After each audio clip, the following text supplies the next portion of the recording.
ఖర్చు పెట్టారు, గాలికి వదిలేస్తారు. గ్రేటర్ హైదరాబాద్ లో ఈవీ ఛార్జింగ్ స్టేషన్ల పరిస్థితి ఎంత ఘోరంగా ఉందో తెలుసా? మెషిన్లు అక్కడ పూర్తిగా తుప్పుపట్టిపోయాయి. కొన్ని చోట్లయితే కేబుల్స్, ఛార్జింగ్ గన్స్ మాయమైపోయాయి.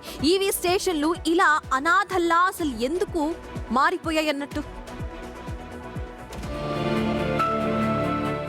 సిటీలో రోజు రోజుకు ఈవీ వెహికల్స్ పెరిగిపోతున్నాయి. వాహనదారుల కోసం టీజీ రెడ్కో 130 ఈవీ ఛార్జింగ్ స్టేషన్లు అందుబాటులోకి తెచ్చింది. ఇందుకోసం ప్రభుత్వం ఏకంగా 10 కోట్ల రూపాయలు ఖర్చు చేసింది. సీన్ కట్ చేస్తే కథ అడ్డం తిరిగింది. సరైన మెయింటెనెన్స్ లేక అందులో 100కు పైగా స్టేషన్లు ఆఫ్లైన్ లోకి వెళ్లిపోయాయి. కేబీఆర్ పార్కు దగ్గరున్న ఈవీ స్టేషన్ ను చూస్తే పరిస్థితి ఏంటో అర్థమైపోతుంది. కొన్ని చోట్ల బోర్డులున్నా ఛార్జింగ్ పాయింట్లు పనిచేయవు. మరికొన్ని చోట్లయితే ఛార్జింగ్ కేబుళ్లను దొంగలెత్తుకెళ్లిపోయారు. ఇదొక్క కేబీఆర్ పార్క్ దగ్గరే కాదు, ఎల్బీ నగర్, నాగోల్, ఉప్పల్, అంబర్పేట్, అబీర్స్, గచ్చిబౌలి, బంజారా హిల్స్ ఇలా సిటీలోని చాలా హాట్ స్పాట్స్ లో ఇదే రిపీట్ అవుతుంది.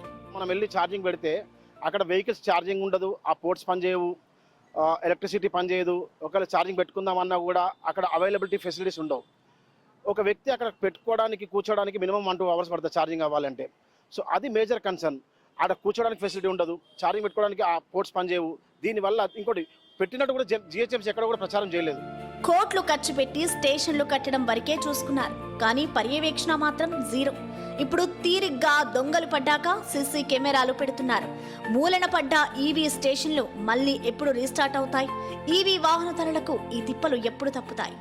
జీహెచ్ఎంసీ పరిధిలో రాష్ట్ర ప్రభుత్వం కొన్ని కోట్లు ఖర్చు పెట్టి ఈవీ స్టేషన్లు ఏర్పాటు చేసింది. అయితే ఈవీ స్టేషన్లు అన్నీ కూడా నిరుపయోగంగా పడి ఉన్నాయి. మరికొన్ని ఈవీ స్టేషన్లు అయితే మాత్రం అక్కడ ఉన్నటువంటి ఎక్విప్మెంట్స్ను దొంగల పట్టుకుపోయారు. ఈ అన్నింటిపై కూడా ఈవీ వాహనాలు నడిపేటువంటి వాహనదారులు ఆందోళన వ్యక్తం చేస్తున్నారు. ఎక్కడ తమ వాహనాలు పాడైపోతాయా, ఎక్కడ ఛార్జింగ్ పెడితే అన్న రీతిలో ఉంటున్నారు.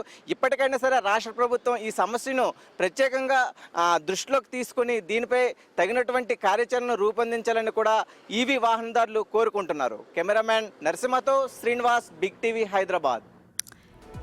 ఈవీ రెవల్యూషన్ స్టేట్ వైడ్ చూస్తున్నాము. అయితే దీనికి సంబంధించిన ఛార్జింగ్ పాయింట్స్ ఇటు చాలా చోట్ల ఏర్పాటు చేసింది ప్రభుత్వం, కానీ వాటికి సంబంధించి శిథిలావస్థకు చేరుతున్నాయి, తుప్పు పట్టిపోయాయి, కొన్ని చోట్ల చోరీకి కూడా గురయ్యాయి. మరి ఇప్పటికైనా ప్రభుత్వాలు వీటి మీద తగిన యాక్షన్ ప్లాన్తో ముందుకు వెళ్తాయా లేదా అనేది ఇప్పుడు స్థానికులు, ఈవీ వెహికల్స్ యజమానులు అడుగుతున్న ప్రశ్న.